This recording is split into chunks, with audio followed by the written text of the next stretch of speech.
안녕하세요 여러분. 꽃보다 취업 강원 대표입니다. 오늘은 제가 여러분들한테 굉장히 반가운 소식을 가지고 왔습니다. 그건 바로 현대로템 시험 공고 분석을 가지고 왔습니다. 취준생분들 지금 12월하고 1월에 공고가 너무 안 뜨니까 야 이거 뭐지? 이거 나 취업할 수 있는 건가? 라는 불안감 가지는 분들 계실 텐데 늘 그래요. 여름방학, 겨울방학 때쯤 특히 12월, 1월은 공고가 제일 안 뜨는 시즌이거든요. 전혀 걱정하실 거 없고 여러분들 2월 이후부터 공고가 슬슬 발동이 걸릴 거고요. 그리고 3월부터는 미친 듯이 원서를 넣어야 되기 때문에 불안해하실 필요 전혀 없어요. 현대로템 굉장히 반가운 회사예요. 여러분들한테 이제 꼭 필요한 얘기들, 특히 자소서 분석 관련된 얘기들을 제가 우선적으로 할 거고요. 만약에 여러분들이 내 자소서가 지금 상태가 어떤지에 대한 평가를 명확하게 받고 싶거나 그리고 진짜 잘 쓴 자소서 교육 필수를 보고 싶고 내가 어떤 기업에 넣을 수 있을지 너무 궁금한 친구들은 상담을 찾아오세요. 제가 그러면은 제가 쓴 것도 보여드리면서 여러분들한테 취준에 있어서 궁금증은 진짜 100% 해소될 수 있도록 해결해 드릴 테니까 상담 오시면 저도 좋을 것 같고 여러분들의 구독과 좋아요가 큰 힘이 되니까 구독, 좋아요 꼭 부탁드리겠습니다. 자, 그러면 바로 채용 공고 분석을 진행을 할게요. 자, 이제 현대 로템 같은 경우에는 국내 유일의 전차 제작 기업이에요. 자, 일단 크게 이제 직무, 모집 분야를 살펴보면은 레인 솔루션, 그리고 디펜스 솔루션, 에코 플랜트 솔루션, 구매 지원. 이제 문과 쪽 직무가 구매 지원 쪽에 많이 있겠죠. 여러분들이 이제 구매 업무에 대해 오해하시는 분들이 있는데 자동차, 무슨 플랜트 이런 쪽의 구매는 공대 쪽 친구들이 많아요. 그래서 여러분들이 문과 쪽 친구들이 구매를 넣으려고 하는 게 별로 경쟁력이 없을 수 있어요. 그 안에서 이제 다양한 설계 도면이나 이런 것들을 머터리얼이나 이런 거 이해해야 되기 때문에 문과로서는 조금 영향이 부족할 수 있다. 그래서 아마 구매 쪽은 공대 쪽을 많이 뽑을 거예요. 일단 지원 쪽을 생각할 수 있을 거고요. 그리고 생산기술, 품질 그렇게 볼 수 있는데 여러분들한테 유리할 만한 직무를 찾아서 넣으셔야 되고 그리고 신입과 경력 직무가 각각 나눠져 있으니까 이제 명확하게 구분하셔서 지원하시면 될 것 같고요. 지금 뜨는 대기업 있는 게 여러분들한테 기회일 수가 있어요. 왜냐하면 본격적인 시즌이 아니기 때문에 아직 준비를 할 생각을 안 하고 있는 친구들도 있어요. 그래서 오히려 경쟁이 덜 치열한 어떻게 보면 틈새 시장이라고 할 수 있다. 꼭 놓으셔야 되고. 자, 그럼 자소서 분석을 보도록 할게요. 첫 번째 항목을 보면 일단은 자신이 현대로템이 지원 직무에 적합한 인재라고 생각하는 이유에 대해 말씀해 주세요.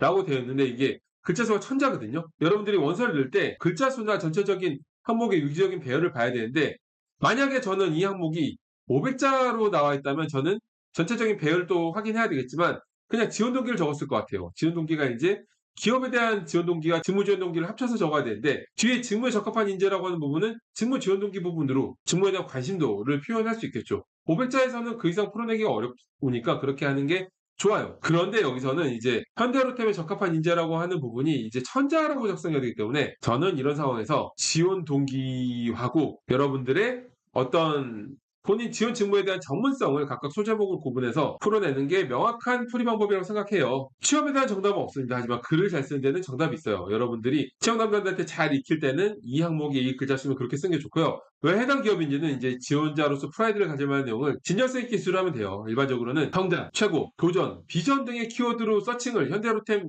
비전, 현대로템 최고 이렇게 서칭하면 효과적인 재료를 찾을 수가 있어요. 그리고 이제 소제목으로 구분해서 이제 현대로템에 적합한 인재를 적었으니까 지원 직무 수행에 필요한 역량은 보통은 이제 1차적으로는 직무와 직접 연관된 전문성이 있고 그리고 2차적으로는 커뮤니케이션 역량이나 추진력 등의 캐릭터적인 역량이 있는데 당연히 직무와 직접 연관된 전문성이 있으면 그런 부분을 먼저 풀어내는 것이 좋습니다. 이거는 직접적인 경험을 풀어내야 돼요. 뭐가 있을까요? 관련 프로젝트 경험, 인턴 등 직무 수행 경험, 대외 활동, 뭐 전공, 수업, 수강 등의 경험들이 있는데 공대 직무인 친구들은 적을 게 굉장히 많겠지만 문과 직무인 친구들은 본인이 이제 그간 뭐 해왔던 경험들을 쥐어짜서 열심히 풀어내야 돼요. 경력 기술서를 만들어 놨던 친구들이라면 그걸 요약하기 좋겠죠. 저희 학생들 같은 경우에는 경력 기술서를 굉장히 컴팩트하게 만들기 때문에 거기 있는 워딩을 활용해서 작성하면 굉장히 편하게 만들 수 있습니다. 그리고 그러한 경험들을 나열이지만 나열식 느낌이 안 나게끔 굉장히 컴팩트하게 풀어내고요. 그리고 그러한 경험에서 전문성과 인사이트를 향상시켰다라고 풀어내면 되는데 문과 직무 친구들 같은 경우에 이런 경험이 전혀 없다. 아무리 지원자도 없는 친구들 같은 경우에는 캐릭터적인 역량, 커뮤니케이션 역량이나 추진력 같은 것 중에 하나를 선정해서 경험에 근거해서 향상시킨 본인의 역량이 현대 로템의 미션 달성에 도움을 줄 수 있다는 방향으로 스토리텔링을 풀어내면 돼요. 스토리텔링의 효과적인 방법은 먼저 상황을 먼저 제시해야 돼요. 어떤 상황이었고 내가 그리고 거기서 어떤 문제점이 생겼고 문제점이 명확하지 않으면 본인이 뒤에 아무리 멋있는 걸 했어도 멋있게 보이지 않아요. 아무 문제 없는데 뭔가를 하면 최저복싱이죠. 그렇기 때문에 문제점을 명확하게 적고 그다음에 그런 문제점을 극복하기 위해서 어떻게 해야 했는지 체계적으로 풀어내면 되고요. 자, 두 번째.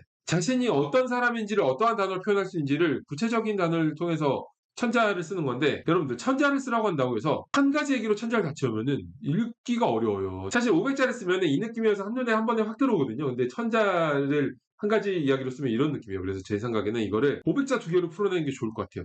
아니면 한 가지 얘기를 700에서 800자를 풀어내는 게 좋을 것 같은데, 자, 어떻게 써야 되냐. 만약에 여러분들이 여기에다가 열정이라고 한다면은 소제목을 열정이라고 적고서 이제 저를 하나의 어떤 사람인지 표현한다면 열정이라는 단어로 표현할 수 있습니다. 라고 한 다음에 관련하여 한 다음에 스토리텔링을 하면 되죠. 열정을 발휘했던 경험을 넣으면 되는 거예요. 아까 얘기했듯이 상황 제시 문제점, 해당 문제를 어떻게 했는지를 가지고 풀어내는 건데, 열정이라는 항목에는 저희 꽃보다치 학생들의 마트 자소서에서는 살면서 힘들었던 경험을 넣으면 굉장히 잘 맞겠죠. 자, 그럼 다음 항목 볼게요. 업무 또는 기타 계획 진행 과정에서 갑작스러운 어려움을 부딪혔지만 극복하려고 노력했던 경험과 그 결과에 대해서 말씀해주는 항목입니다. 자, 이런 경우에는 여러분들이 마찬가지로 관련 경험을 스토리텔링 하는 건데, 이 항목이야말로 명확하게 열정이나 책임감을 나타낼 수 있을 만한 그런 항목이기 때문에 저희 학생들의 마트 자소서에서는 삶에서 힘들었던 경험을 쓰는 게 맞거든요. 왜냐하면 저희는 그거를 실패했던 경험도 되도록 작성을 했기 때문에 이제 그걸 작성하면 되니까, 아까 제가 이번에 예로 들었던 열정이라는 부분은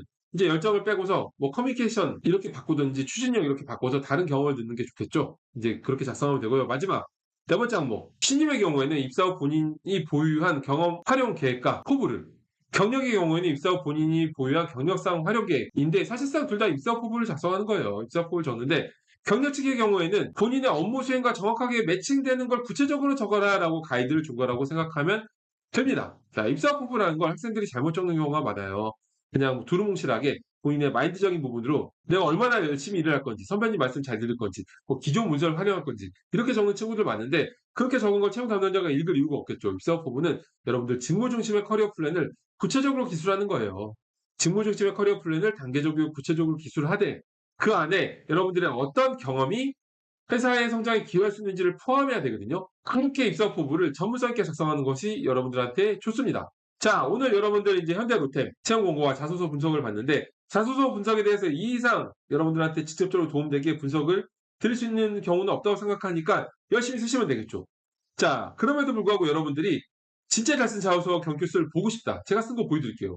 상담 오시면. 그리고 내 자소서가 얼마나 형편없는지, 지금 내 스펙이 어떤지, 어떤 기억할 수 있는지 정확히 평가받고 싶다 싶으신 분들은 제가 어마어마하게 촘촘하게 쌓인 데이터로 여러분들의 현재 상태를 명확하게 판단해드리고 방향성을 설정해드릴 거기 때문에 직접 상담 오세요. 저도 여기 계신 여러분들과 직접 얼굴을 맞대고 상담할 수 있는 시간이 오기를 기대하고 있습니다. 자, 여러분 감사합니다. 자, 여러분 오늘 강의 듣느라 수고 많으셨고요. 여러분 감사합니다.